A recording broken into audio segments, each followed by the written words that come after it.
Hello दोस्तों, नमस्कार। मैं प्रहलाद स्वागत करता हूं आज फिर इस नए वीडियो में। तो आज बात करने वाले हैं गढ़पहरा किले के बारे में। तो आइए जानते हैं इस गढ़पहरा किले का इतिहास। गढ़पहरा को पुराना सागर भी कहते हैं, जो आज दंगी राज्य की राजधानी है। यह झांसी मार्ग पर सागर से करीब 10 किलोमीटर की दूरी पर स्थित है। इस किले को गोरखशाह सिंह दंगी 7 घोड़ा की बलि देकर गढ़पहरा की स्थापना की थी, जिसमें 360 मौजें थीं। दंगी शासकों निहाल सिंह, लीगल देव, उदय शाह आदि ने राज किया। आज भी 1747 का शिलालेख मौजूद है महाराज कुमार सिंह दंगी का। गढ़पहरा के अब भी कुछ ऐतिहासिक अवशेष बाकी हैं। कम ऊंचाई के क्षेत्र पर निर्मित किले के खंडहरों का आज भी आसानी से पहुंचा जा सकता है। यहाँ दंगी शासकों के शीश महल के नाम से ज्ञात ग्रीष्म आवास के अवशेष भी हैं। इसका संबंध राजा जयसिंह से जोड़ा जाता है। मान्यता है कि 200 साल पहले राजा दंग इसमें रहते थे। गोंड शासकों का गढ़पहरे का रीला माता जानकी के पास साला बमोरी के पास आता है, जो कि अशोकनगर जिला में लोग इससे भ्रमित हैं। सागर जिले में गढ़पहर पहाड़ी पर आज भी उस गाने की गूंज लोगों को सुनने मिल जाती है, जो कभी नट अपने राजा को प्रसन्न करने गाते थे। यहाँ सड़क पर नटिन को टहलते हुए भी देखा जा सकता है। यही वजह थी कि यह गढ़पहरा पहाड़ पर भगवान हनुमान का मंदिर बनवाया गया था। इसके बाद ही यहाँ लोगों का आना जाना शुरू हुआ था। गढ़पहरा पहाड़ के रहस्य को आज आप समझेंगे। नट भारत में करतब दिखाने वाली एक जाति होती है। कहते हैं कि आज से कई सौ साल पहले मध्य प्रदेश के सागर जिले में गढ़पहरा में खतरनाक करतब दिखाने के दौरान एक नाटिन के साथ यहाँ की रानी ने धोखा किया था। इस धोखे की वजह से नाटिन की मौत हो गई थी। नाटिन की मौत के वियोग में नट की भी जान निकल गई। एक नाटिन और नट की आत्मा आज भी यहाँ भटक रही है। गढ़पहरा किले को लोग भूथा मानते हैं। यहाँ शाम के बाद लोग डर की वजह से अकेले नहीं जाते हैं। ये कहानी साजिश और धोखे की है। सागर जिले में गढ़पहरा में एक प्राचीन किला है। आज ये किला उजड़ और खंडहर है। कहते हैं कि इस किले के आसपास किसी नट और नटनी की आत्मा वर्षों से दर दर भटक रही है। गढ़पहरा में एक खतरनाक करतब के दौरान यहाँ की रानी ने धोखा दिया, जिससे नाटिन और नट की मौत हो गई। उनकी मौत के बाद पूरा राज्य बर्बाद हो गया था। गढ़पहरा किला पूरी तरह सुनसान और रहस्यमयी है। यहाँ डर की वजह से लोग शाम को नहीं जाते हैं। यहाँ के लोगों का दावा है कि तब से लेकर आज तक नट नाटिन की आत्मा किले और महल के आसपास घूमती रहती है। नट और नाटिन से जुड़ी कहानी के मुताबिक किसी जमाने में यहाँ एक बूढ़े राजा का शासन था। बुंदेलखंड में पड़ने वाला गढ़पहरा उसकी राजधानी था। उस दौरान राज्य में एक नट और नाटिन की खतरनाक करतबों और रस्सी पर चलने के दौरान उनके संतुलन की खूब चर्चा होती थी। बूढ़े राजा की इच्छा से मुताबिक मंत्रियों ने नटों को राज दरबार पहुंचने का आदेश भेजा। नट अपनी पत्नी के साथ राजा के दरबार पहुंचा। कहते हैं कि नट की पत्नी बहुत खूबसूरत थी। दरबार में राजा ने नट को कहा, राज्य में तुम्हारे कर्तव्यों की काफ़ी तारीफ हो रही है। मैं भी तुम्हारा एक हैरत अंगेज करतब देखना चाहता हूँ।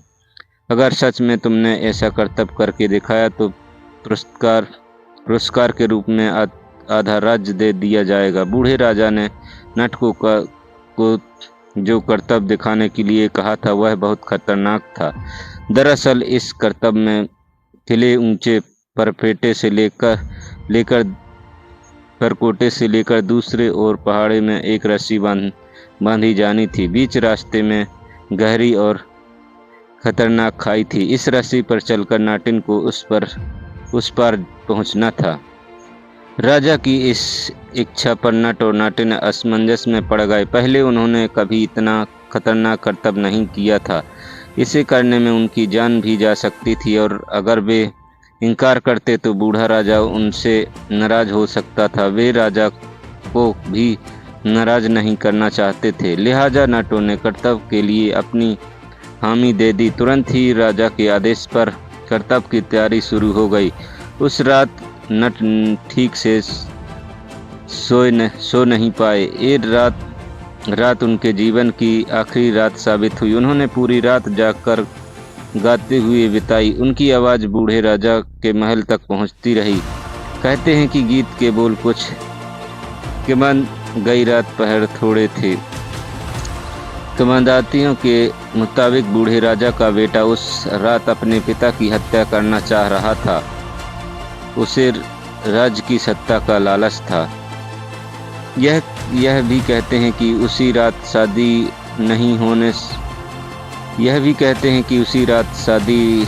नहीं होने से परेशान राजा की बेटी भी महल छोड़कर भागना चाहती थी। जबकि उसी रात राजा की पत्नी भी इस बात से दुखी थी कि कर्तव्य दिखाकर नाटिन उनका आधा राज्य ले लेंगे। नाटिन के गाने को सुनकर राजा के बेटे अपना मन बदल लिया। उसने सोचा अब बूढ़ा पिता कितने दिन जीवित रहेगा, जबकि बेटे ने अपना मन बदल लिया। जैसे इतना दिन बीत गए वैसे ही कुछ और दिन गुजर जाएंगे।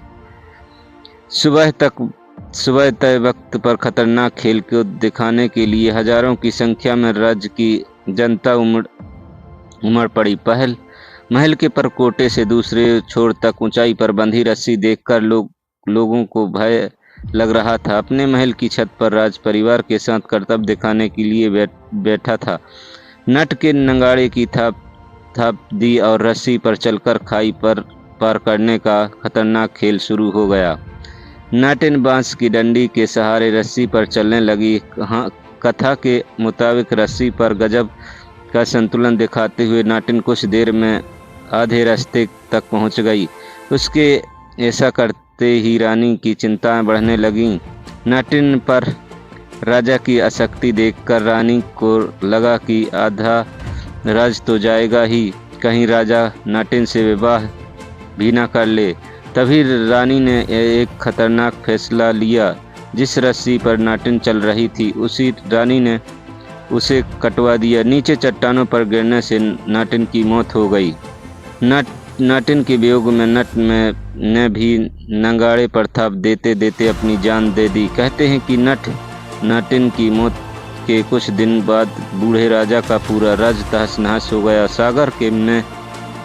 सागर में किले से सटे हाईवे पर रात के दौरान कई वाहन चालकों ने एक महिला को टहलते हुए देखने का दावा किया है। लोग मानते हैं कि उस नाटिन की आत्मा और जिसकी जान रानी के धोखे में चली गई थी। कुछ लोगों ने किले के पास रात में दर्द भरे गीत भी सुनने का दावा किया है। वैसे यहाँ प्रचलित दंत कथाओं से भी कहा जाता है कि नाटिन के दौरान रोज वही दुख भरा गीत गाते हैं जो उन्होंने कर्तव्य से पहले रात में गाया। यहाँ के लोगों का दावा है कि तब से लेकर आज तक नाटिन की आत्मा किले और महल के आसपास ही घूमती है। चलिए दोस्तों, आज के लिए इतना ही। वीडियो पसंद आए तो लाइक शेयर सब्सक्राइब जरूर करें। मिलते हैं नेक्स्ट वीडियो में।